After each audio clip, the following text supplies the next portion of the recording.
I've been seeing a growing trend around the world that many of us simply cannot communicate. And the reason why is because we keep on asking questions. Questions are the things that build upon the world. We ask questions about why this thing exists, why we do this certain thing, and the more we question the world, the more our mind opens up and becomes more aware of the things around us.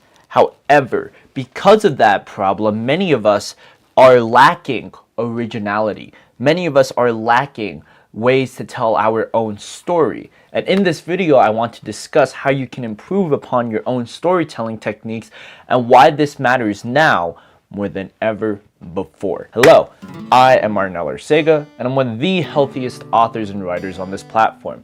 As such, I educate people on how to read and write, and if you want personal help in this own field, then check out my Instagram down the link in the description, as well as my books down there as well. For now, let's discuss the topic of questions, stories, and why you should stop asking said questions and start telling said stories. Whenever I think about a story, it's always about how we can tell something that's going on in our lives. It can be something as small as, oh, I ran over a squirrel, or big as a death of a family member or a breakup. These things, despite having so much emotion around it, are stories that captivate others because of three main criteria that I want to discuss in today's video. In the past week of my own life, I've been sick. I've also went out to a band event, and in both of those experiences, I learned a lot of things about myself and how other people interact. I made a whole bunch of friends over that trip. It lasted around 3 days. And one of the things that I adored about the experience was talking with people. There's so much story behind people you see, even if you only seen them for about 2 to 3 days. And the biggest thing, the easiest way I found talking with them was to simply start small. A hook / a kick is what builds upon a story. You don't immediately throw yourself in the middle of an adventure and expect us, the audience or the listener, to be aware of what's going on. Unless you know the context, you have to start small. One of the easiest ways I did this over my band events was simply talking about music. It was the easiest thing I can think of, and we discussed things such as what people listen to and what they enjoy about music. And then we would love to tease them about what we enjoy. It's so easy for music to be this universal thing, but in other cases, you can talk about smaller things. It doesn't have to be small talk such as how your day is going. It's boring, it's unoriginal. If you want to stand out amongst a crowd of people constantly asking questions and not initiating a story or an idea of some kind, then talk about something that you believe will kick things off. It doesn't matter who you are, but it's building upon what this foundation is to understand what strangers think. We don't know what other people think. Hell, I doubt I can see what you're thinking as you're watching this video. What I do know is that you want to improve your social skills. You want to improve your life in more ways than one. And the easiest way to do this for me is by telling stories. And the second big thing about telling stories that you have to be fully aware of is the relatability. Common words are so easy to come up with because when we think of a word, we can easily interject it with another word and another word. Let's use paper, for example. Paper is a word that can be used for many different things. We have paper clips, and then there's things you write with on top of paper, which then becomes pens, pencils, markers. It's about how you spread those ideas on paper, and then you use that to enjoy what you are creating. When you expand upon your vocabulary with words like paper, sticky notes, and other things that you can immediately jump towards, you can tell a story much more efficiently. We all have a story we want to tell with a family or friend. And like we said, the best way to start it off is with a hook, something that can get things right while being small. Relatability is moving that story along. Let's use the band example as I was doing. I brought in a picture of me. This was a picture of me back in my sophomore year when I dressed up as the zombie from Plants vs. Zombies.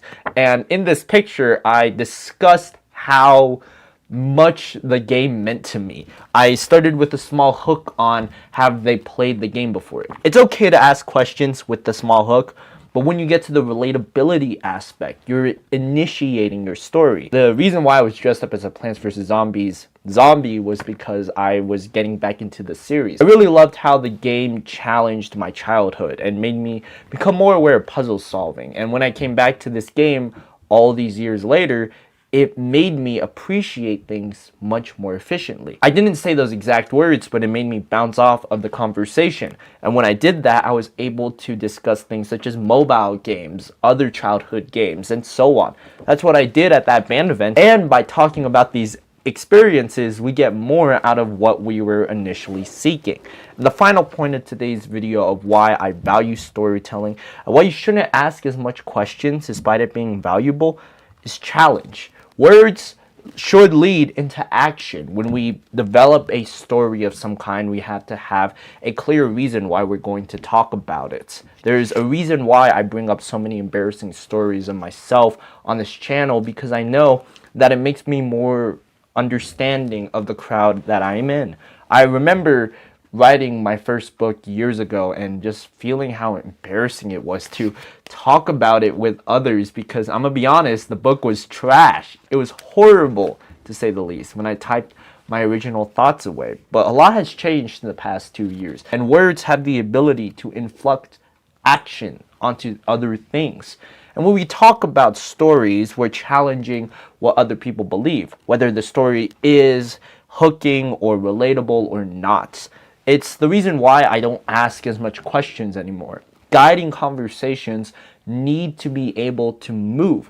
And if we aren't developing an action, then our questions are meaningless. People ask questions because they're so easy to bounce off of. But when we do a story, when we expand upon our own lives, we realize not only what we love about our lives, what we can look forward to, but also the new experiences we can share with others. And that, ladies and gentlemen, is why I love telling stories. It's a beautiful passion when you can improve upon your storytelling, because you can bring up any story that comes to mind, any and all that really sits with you. I remember taking this Plants vs. Zombies picture at the event, and then these two girls, they were trying to steal my picture of me for some reason.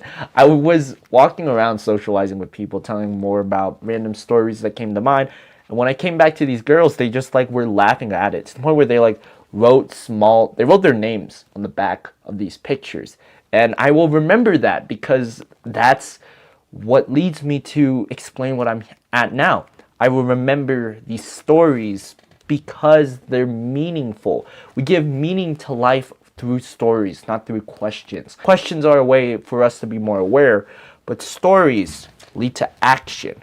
And that guarantees success in every area of life. No matter what you're desiring, whether it's social improvement or mental and physical improvement, you have to be able to take in these new shared experiences and create stories to tell to the world. I hope you enjoyed today's video. Use this information wisely and continue being amazing readers, writers, and storytellers. I value storytelling extremely well, and if you want to improve upon this skill, then check out my Instagram down the link in the description, as well as my books down there as well. I am Arnel Arcega, and until next time, keep on reading, keep on writing, take care.